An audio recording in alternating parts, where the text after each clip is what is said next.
The world that we live in right now, the country that we live in right now, is completely divided. And what more important space to enter in a conversation and to have an effective, courageous conversation than now and here. First, some quick background. What is Courageous Conversations? So Courageous Conversation is a protocol that I developed 30 years ago, and it is used to help people to engage in very difficult conversations, particularly where we have conflicting and differing opinions. And so then what's happening this week at the LBJ Presidential Library? So Beyond Diversity is a training platform that introduces courageous conversation. And we are commemorating the 30th year of that training. So it's befitting that we're at LBJ because courageous conversation was developed as a tool to help us navigate the complex landscape of race. And being that LBJ was a president that forged many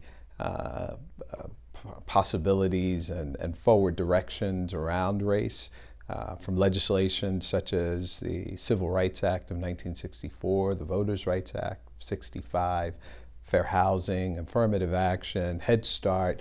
LBJ is definitely a president that really navigated the complex terrain of race. Absolutely. And talk to me about this conversation and why it's important to be able to have these discussions. I know you kind of said it there, but your website talks about it too. These conversations they're so complicated, right? Because there's tension, there's all this history, there's a lot of things that go into these conversations that make it, like you said, kind of a difficult topic to broach. Right. So absolutely, we have such a long and complex history of dealing with race in our society. And so many people come to the conversation with their own lived experiences and a great deal of emotion, a great deal of desire to be understood. And what we lack is really tools to engage the conversation, to sustain the conversation, and to deepen it such that we don't necessarily come to agreement, but we come to understanding.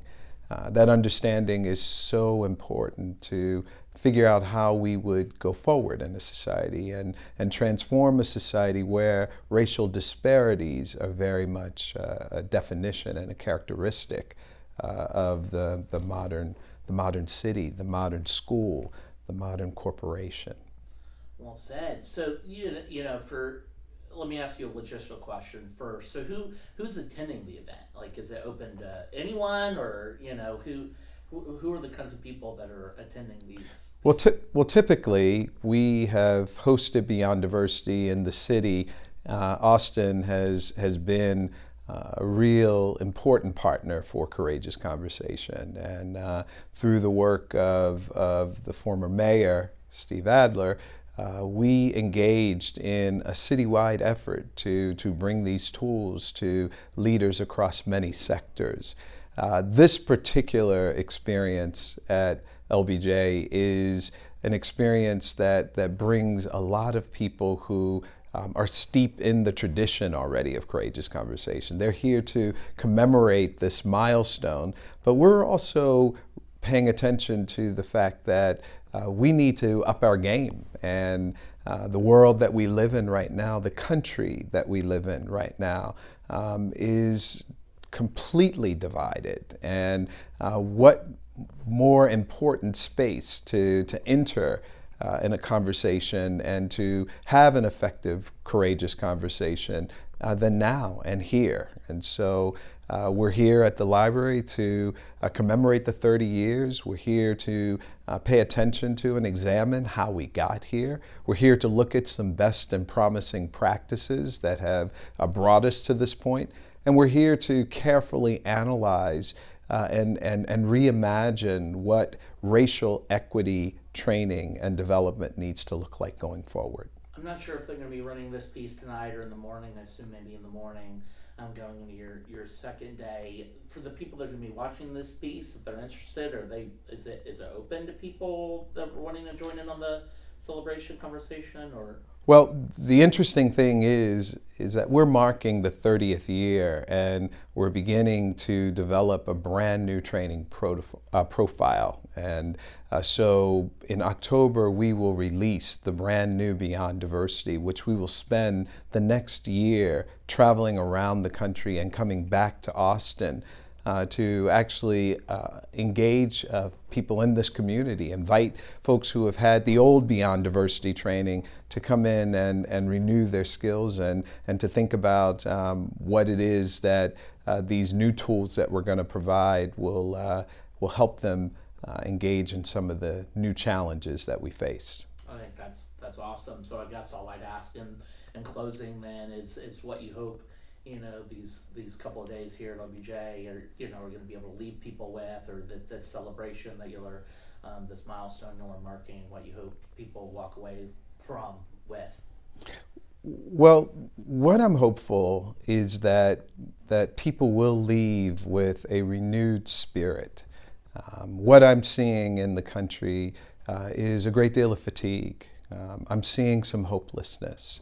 And I have to just have conversations with my 80-year-old mother, who was a part of the movement that LBJ was a proud and important leader.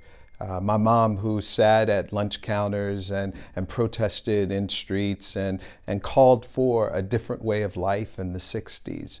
And I'm hopeful that I can be a conduit, a person who understands the importance of that civic engagement, and also be a person that can bring some tools to people who desperately want to not be divided, that desperately want to have a conversation. So when we leave tomorrow, we're going to be equipped with a renewed sense of hope.